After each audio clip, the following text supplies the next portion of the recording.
bringing news that matters to you. You're watching the Bahamas Tonight Northern Edition.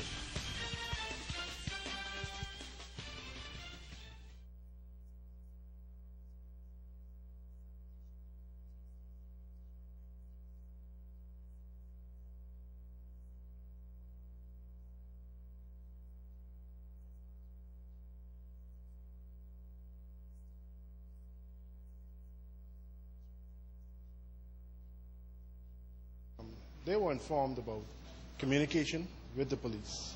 A lot of persons are afraid of giving the police information. So we were here this evening discussing with them that the importance of us getting the information from them who live in the area. We patrol the area, but we don't live there. And so it's more or less some of their responsibility to assure that we get the information to detect, for the detection of crime in the Malo Reef area. We also discussed with them about the illegal dumping, because a lot of persons look at detection of crime or the prevention of crime as just criminal act. However, there's illegal dumping. There's also the matter of strays that are in the area.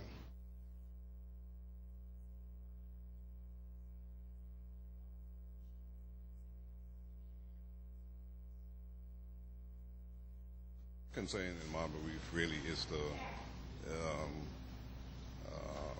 be aware of any criminal activities that may occur, and to be vigilant of people who are not residents of the area.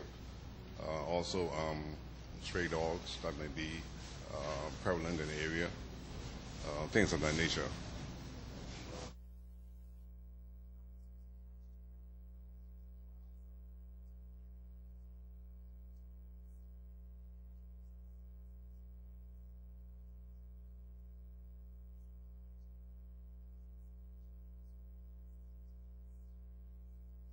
A significant breakthrough in healthcare throughout the country, as the Public Hospitals Authority, through its local healthcare agencies, are now equipped with the latest in HIV testing. It is an initiative designed to encourage the populace to know their HIV status. Health officials launching an awareness campaign by using public events to demonstrate the effectiveness of such a process. Among the health officials conducting the testing is registered nurse Arthur Alton. What we're doing here is rapid testing, which is pretty much testing for HIV or the virus in your body, and it takes about 10 to 15 minutes to do the test, and you pretty much get your result in the same day, as opposed to waiting a couple of days if you was to go to the lab. Nurse Alton assures the public that the process is confidential and, more importantly, safe. It's very confidential. The results, there are two of us inside the room.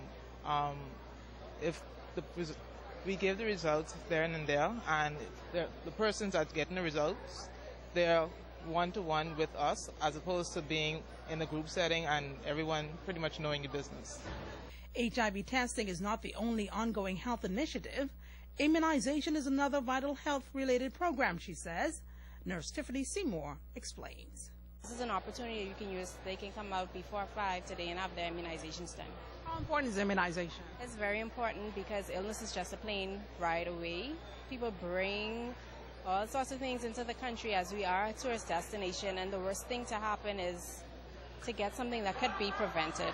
Joan Davis-Rowe, ZNS Network News.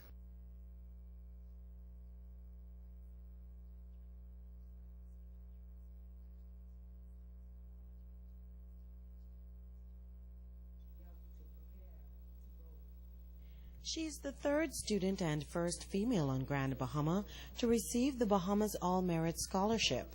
16-year-old Gabrielle Moss recently graduated from the Bishop Michael Eldon High School with a 4.4 grade point average. She says she was ecstatic when she learned that she was a scholarship recipient. When I found out that I was the All-Merit Scholar, I was really honored. But I realized also that at the time I realized it's really going to be a responsibility. It's not just, oh, you get money to go to school. I realized that as soon as people came interviewing me, asking me advice you want to give to the young people of today, what programs, etc. But I really am just honored, to be honest. The scholarship is valued at $140,000. Gabrielle is preparing to attend Johns Hopkins University in Maryland, where she will study applied mathematics and statistics. She wants to be an actuary, and she plans to return home to make a valuable contribution. I'm focusing on the area of mathematics because, as I've said, with my major, that's my passion. And I've realized very often, for instance, when I tell someone, I want to do mathematics in college, they're like, you want to do math? I'm trying to get out of math. So I'm trying to come back and really rejuvenate the passion in that amongst the young people. Not just to make them think, oh, I have to pass math with GCSE to qualify for government scholarships. Because I know of some people in my school, they've told me that. But really be able to really see the wonder in it. Wendy Moss says she's proud of her daughter's accomplishment, but she's not surprised that Gabrielle was chosen because she's very focused. But one of the things I could remember in grade 11, telling her, you know, you inspire me, when she was doing all of those things. She had Battle of the Brains. She had the nationals in terms of national arts that she had to practice for exams for piano, and all of those BGCSEs with coursework. And just the discipline, because sometimes I'd get up and say, it's 2 a.m., it's time to go to bed, and she would still be at it. I really admired. So I said to her last year, you have inspired me for some of those dreams I put on hold to get back to it. Gabrielle has this advice for other aspiring young people. Know what you want, have faith that it'll come about, and continue pressing towards it. Gabrielle is also the daughter of Marco City MP Gregory Moss. And we're so proud of our third Grand Bahama All-Merit Scholar, you know, Gabrielle Moss. She's a very intelligent young lady. You know, she got a grade she wasn't happy with, went back, took the BGCSEs and got a 4.0. The girl's fantastic. She reminded me when I was young, you know. I said the same thing today. I said, Yeah. you know what she reminds I me got of? one of BJC. me. And that's our Northern edition tonight. On behalf of the entire team. I'm proud of my one BJC. I'm Ricardo Lightboard. Thanks for bringing it back. Thank you for joining us. Good night.